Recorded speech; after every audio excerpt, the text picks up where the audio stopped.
Well, we are one day away from polls closing, and voters still don't know where Vice President Harris stands on key issues. So much so that Axios is now labeling Harris the no-comment candidate.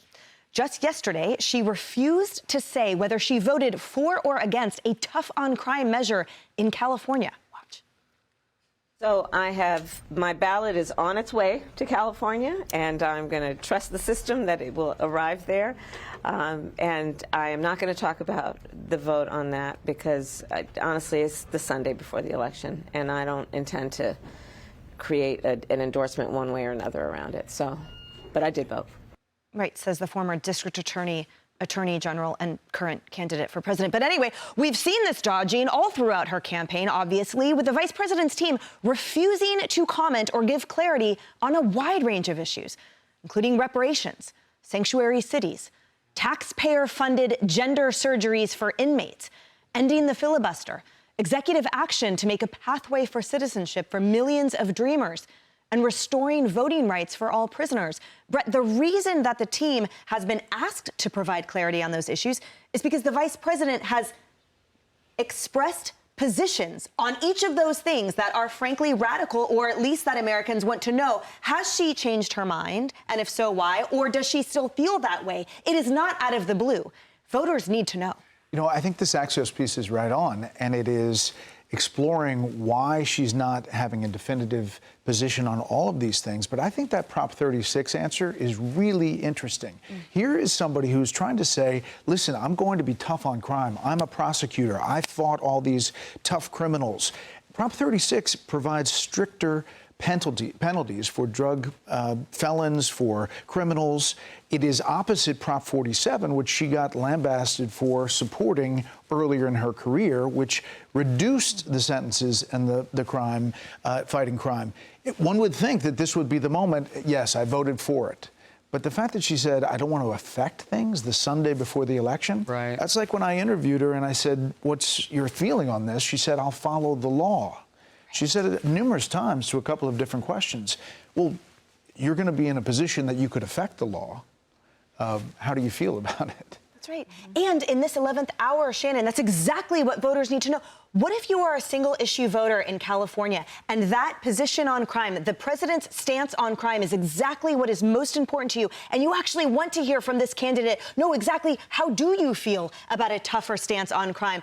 And she says this is not the time to endorse. No, this is exactly the time for Americans to know how you feel. Right, and your position matters. And a lot of people have said, listen, maybe the reason she doesn't want to talk about that, although she does talk about being a tough-on-crime prosecutor all the time, is maybe the same reason she's stopped referring to President Trump as a convicted felon. Because there are tens of millions of people who are convicted felons who are trying to put their lives back together in this country. That's another constituency, their loved ones, their friends. You risk alienating by exposing how you're going to vote on Prop 36. And every one of those issues that you listed there on that list on the screen, they're all controversial in some way. They're not easy to navigate. So much easier to say, oh, I can run out the clock for this 100 days or whatever it's going to be of this really unusual campaign versus taking a position and risking losing some constituency out there. And how is that bet, how is that gamble, however, serving a candidate for presidency, Kaylee?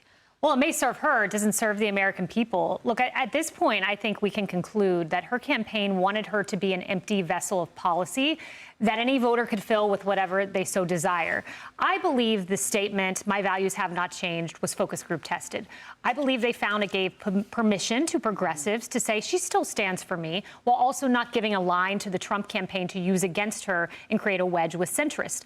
This Axios piece by Alex Thompson was a long time in the making. This is 15 huge policy proposals that we have no comment on.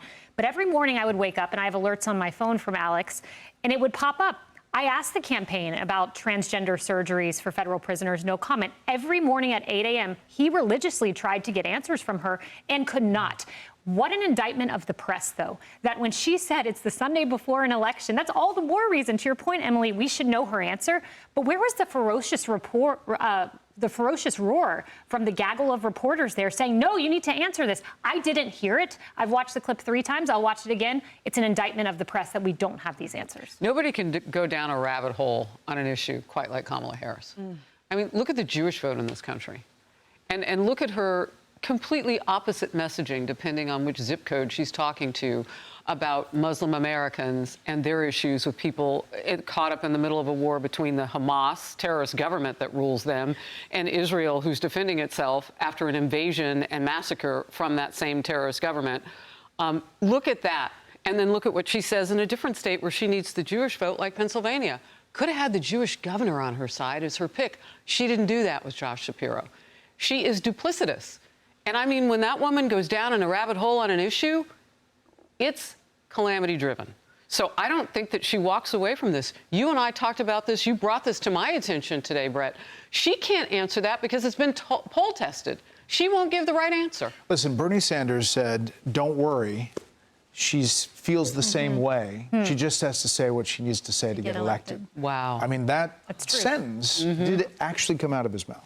That's frightening. I'll be curious in your voters' voices, you know, how many voters feel that is impactful on their vote, the fact that she, in fact, hasn't changed her mind potentially, or the fact that they might not know how she feels. Thank you. Hey everyone, I'm Emily Campagno. Catch me and my co-hosts Harris Faulkner and Kaylee McEnany on Outnumbered every weekday at 12 p.m. Eastern, or set your DVR. Also, don't forget to subscribe to the Fox News YouTube page for daily highlights.